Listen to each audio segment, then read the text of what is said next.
Hello, Mark. My English name is Lina, and my Chinese name is Xu Jiaxuan. My student number is S07411050. My level at NCUE is freshman, and I'm majoring in English. Now I'm going to read a TED Talk. The title of this speech is How Doctors Can Help Low-Income Patients and Still Make a Profit. And the name of the speaker is P.J. Parmer.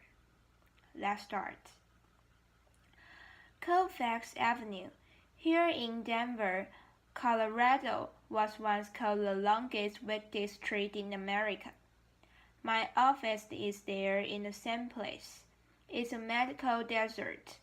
There are government clinics and hospitals nearby, but they are not enough to handle the poor who live in the area.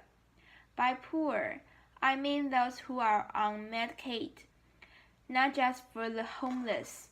20% of this country is on Medicaid. If your neighbors have a family of 4 and make less than $33,000 a year, then they can get a Medicaid, but they can't find a doctor to see them. A study by Mary Hawkins found that only 20% of the family doctors in Denver take any Medicaid patients, and of those 20%, some have caps, like 5 Medicaid patients a month. Others make Medicaid patients wait months to be seen, but will see you today if you have Blue Cross. This form of classist discrimination is legal, and it's not just a problem in Denver. Almost half of the family doctors in the country refuse to see Medicaid patients. Why? Well, because Medicaid pays less than private insurance, and because Medicaid patients are seen as more challenging. Some show up late for appointments, some don't speak English, and some have trouble following instructions. I thought about this while in medical school. If I could design a practice that caters to low-income folks instead of avoiding them, then I would have guaranteed customers and very little competition. Laughter.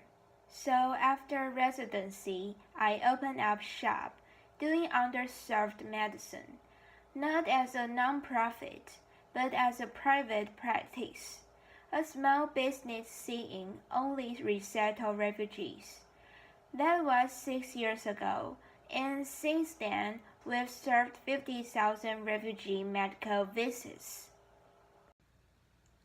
Applause. 90% of our patients have Medicaid, and most of the rest we see for free. Most doctors say you can't make money on Medicaid, but we're doing it just fine. How? Well, if this were real capitalism, then I wouldn't tell you, because you'd become my competition. Laughter. But I call this bleeding heart capitalism. Laughter. And we need more people doing this, not less, so here's how. We break down the walls of our medical maze by taking the challenges of Medicaid patients, turning them into opportunities, and pocketing the difference. The nuts and bolts may seem simple, but they add up. For example, we have no appointments. We are working in only. Of course, that's how it works at the emergency room, at urgent cares, and at Taco Bell. Laughter, but not usually at family doctor's office. Why do we do it? Because Nasra can't come for an appointment. She has a phone, but she doesn't have phone minutes. She can't speak English, and she can't navigate a phone tree, and she can't show up on time for an appointment because she doesn't have a car. She takes the bus, and she takes care of 3 children plus her disabled father. So we have no appointments. She shows up when she wants, but usually waits less than 15 minutes to be seen. She then spends as much time with us as she needs. Sometimes that's 14 minutes. Usually it's less than 5. She loves this flexibility. It's how she saw doctors in Somalia. And I love it because I don't pay staff to do scheduling. And we have a zero no-show rate and a zero late show rate. Laughter. Applause. It makes business sense. Another difference is our office layout. Our exam rooms open right to the waiting room. Our medical providers room their own patients, and our providers stay in one room instead of alternating between rooms. Cutting steps cuts costs and increases customer satisfaction. We also hand out free medicines right from our exam room, over the counter ones, and some prescription ones too. If Nasra's baby is sick, we put a bottle of children's Tylenol or amoxicillin right in her hand, and she can take that baby straight back home instead of stopping at the pharmacy. I don't know about you, but I get sick just looking at all those choices. Nasra doesn't stand a chance in there. We also text patients. We are open evenings and weekends. We do home visits. We've jumped dead car batteries. Laughter. With customer satisfaction so high, we've never had to advertise, yet are growing at 25% a year. And we've become real good at working with Medicaid, since it's pretty much the only insurance company we deal with. Other doctors' offices chase 10 insurance companies just to make ends meet. That's just draining. A single payer system is like monogamy. It just works better. Laughter. Applause. Of course, Medicaid is funded by taxpayers like you, but you might be wondering, how much does this cost the system?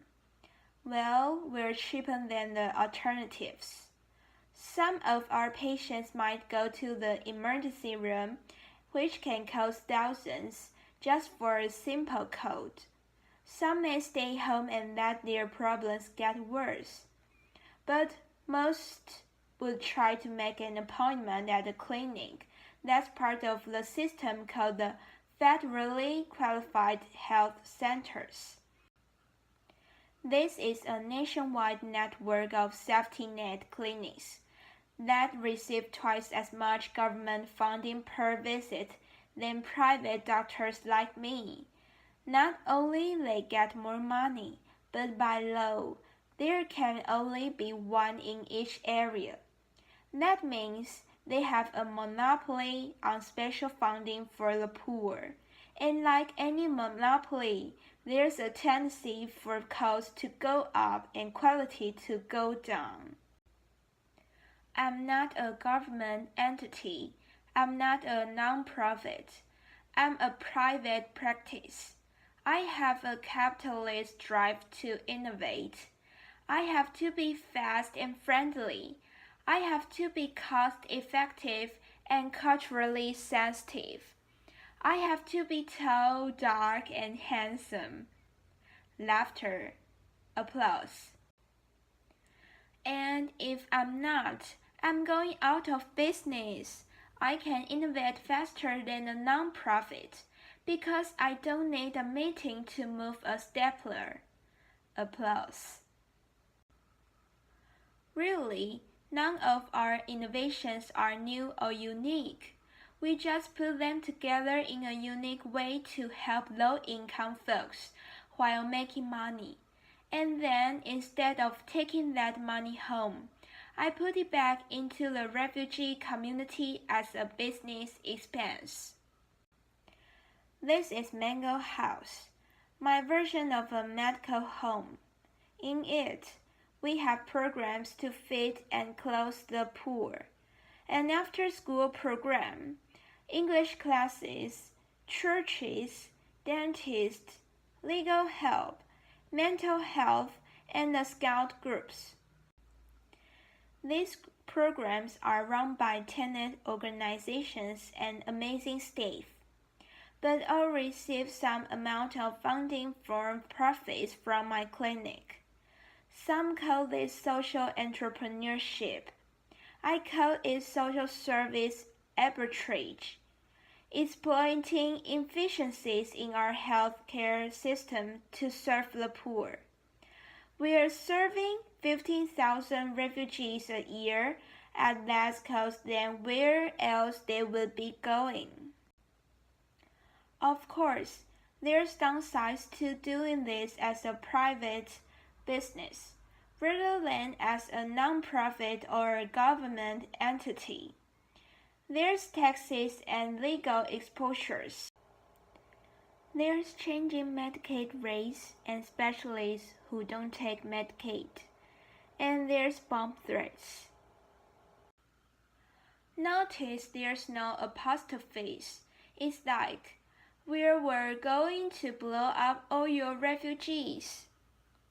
Laughter. We were going to blow up all your refugees, but then we went to your English class instead. Laughter, applause. Now you might be thinking, this guy's a bit different. Laughter, uncommon laughter. A communal narcissist. Laughter, a unicorn, maybe, because if this was so easy, then other doctors would be doing it. Well, based on Medicaid's rates, you can do this in most of the country. You can be your own boss, help the poor, and make good money doing it. Medical folks, you wrote on your school application essays that you wanted to help those less fortunate. But then you had your idealism beaten out of you in training. Your creativity bred out of you. It doesn't have to be that way. You can choose underserved medicine as a lifestyle specialty, or you can be a specialist who cuts costs in order to see low-income folks. And for the rest of you who don't work in healthcare, what did you write on your applications? Most of us wanted to save the world, to make a difference. Maybe you've been successful in your career, but are now looking for that meaning. How can you get there? I don't just mean giving a new dollars or a new hours. I mean, how can you use your expertise to innovate new ways of serving others?